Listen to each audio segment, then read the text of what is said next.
ইফতার এবং সাহরের জন্য সবচেয়ে উত্তম খাবার হলো খেজুর। নবী করিম সাল্লাল্লাহু আলাইহি সাল্লাম সাহরি সম্পর্কে বলেছেন, নেআমা সাহুরুল মুমিনি আত-তামার, ইমানদারের কতই না উত্তম সাহরি হলো খেজুর। তিনি ইফতার করতেন সাধারণত খেজুর দিয়ে, এবং যে খেজুর দিয়ে তিনি ইফতার করতেন সেটা ছিল আধা পাকা আধা কাঁচা। খেজুর সাধারণত গোড়ার অংশ থেকে পাকা শুরু হয়, এরপর আস্তে আস্তে মুখের অংশের দিকে যায়। গোড়ার অংশ থেকে অর্ধেক পেকেছে, নরম হয়েছে, আর বাকি অর্ধেক কচকচে কাঁচা। এই খেজুরকে বলা হয় রোতাব। নবী সাল্লাল্লাহু আলাইহি সাল্লাম এটা দিয়ে সাধারণত ইফতার করতেন। গরমের সময়, রমজান হলে এটা পাওয়া যায়।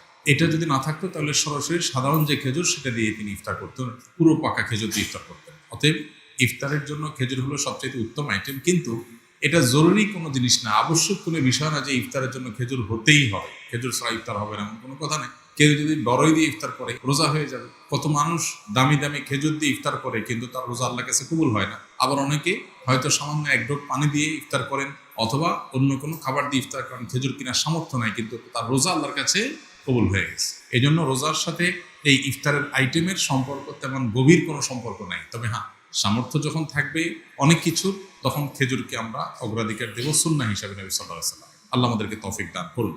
ঠিক একইভাবে সাহরির জন্য এই একই খাবারকে বিশেষভাবে গুরুত্ব দেওয়া উচিত। সাহরিতে আমরা সাধারণত ভাত মাছ যাই খাই না কেন, একটা খেজুর আমরা খেয়ে নিতে পারি, একটু খেজুর খেতে পারি, দুটো খেজুর খেতে পারি, তাহলে সেক্ষেত্রে আমাদের সাহরিতে খেজুর খাওয়ার যে সুন্নাহ সেটা আদায় হয়ে যাবে ইনশাআল্লাহ। আরেকটা গুরুত্বপূর্ণ বিষয় হলো যে খেজুরের মধ্যে প্রচুর পরিমাণে খাদ্য শক্তি আছে, অনেক বেশি এনার্জি আছে, যার কারণে খেজুর এটা যখন ইফতার এবং সাহরি উভয়টাতে খাওয়া হয় তখন রোজা রাখাটা মানুষের জন্য সহজ হয়।